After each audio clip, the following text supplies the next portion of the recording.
Morning. Just finishing this quick one. Just finished pouring it out for myself and getting myself ready.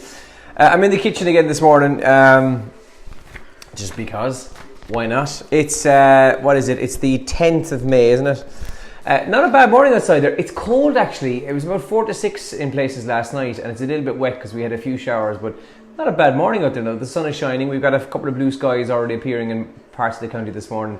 It'll be like that for the day, again mixed with scattered showers in places. Some dry and sunny spells will break through, and highs today of about 14 or 15 degrees, but not bad looking out there, no, actually, to be fair.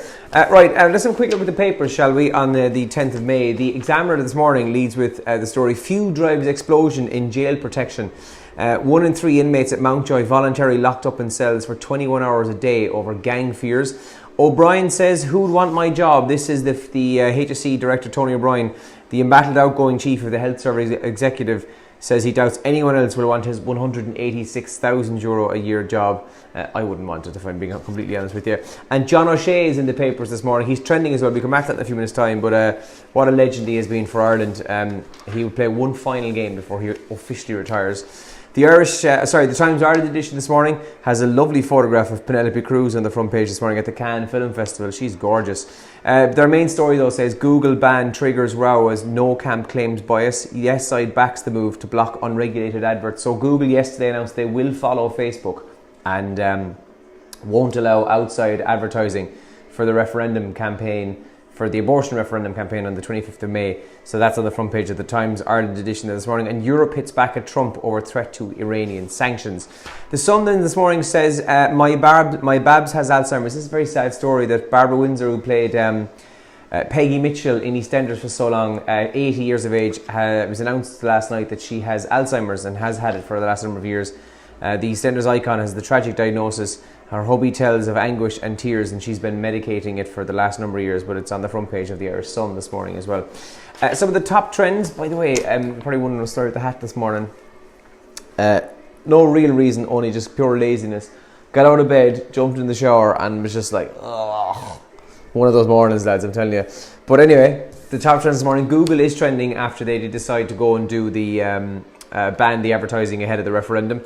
John O'Shea, so John O'Shea has played 117 times for Ireland, and he announced yesterday he will play one final game on the 2nd of June against the USA in the Aviva, and then he'll officially retire from international duty. What an absolute legend. And I don't know, did you see this at the weekend, but Sunderland, who've been relegated, and he's their captain, he was being subbed off in the last game. They were winning, and there was a young 16-year-old making his senior debut. I can't think of his name now. But off came John O'Shea, handed the young lad the captain's armband, and on he went. So your man captained Sunderland on his senior debut, albeit for about 10 minutes. But still, very nice thing to do. Huddersfield are training this morning in another soccer story. They were 1-0 up against Chelsea last night. They drew 1-1, but all they needed was that draw, and they've now guaranteed themselves safety, and that they'll be a Premier League team again next year. And I think it's the first time in a number of years that all 3 teams who came up from the Championship this season stayed up in the Premier League, so well done to Huddersfield. And the Irish Times Business Awards are also trending this morning. Now, is there any receptionists, anybody work as a receptionist or ever did do any receptionist work watching this morning? Today is Receptionists Day. I don't know what that means, but it's a day to celebrate receptionists, I suppose. So, hello receptionists.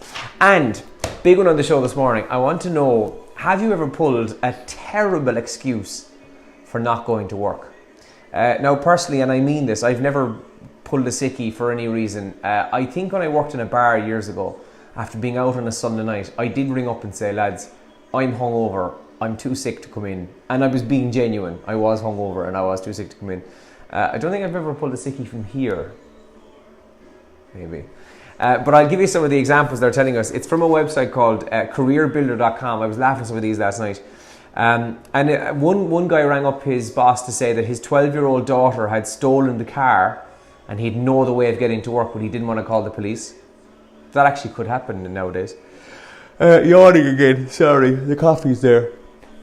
There's another one that says he was bitten by a deer while out hunting, and this is a guy who's been watching far too much Netflix. One guy said his brother-in-law was kidnapped by a drug cartel in Mexico, and he had to go to Mexico to get him, free him and get him safe. Don't really know why. So on the show this morning, and please leave your comments here as well. What is the worst excuse either you've used or you've heard somebody use for not coming into work? And I'm sure there are people just going to be blatantly obvious and go, I was hungover or I was out last night, whatever the case may be. Let us know this morning. Or by the way, if there's a bizarre excuse that sounds made up but was actually true, even better. We've got more copies of Now 99 which I'll give away on the show as well this morning. So you can leave your comments here. You can text them to 083 300 3300 and let's get this show rocking. I'm going to down this coffee now, get cracking, and hopefully we'll have a good show. So we will. We'll have a good day. All right? Morning.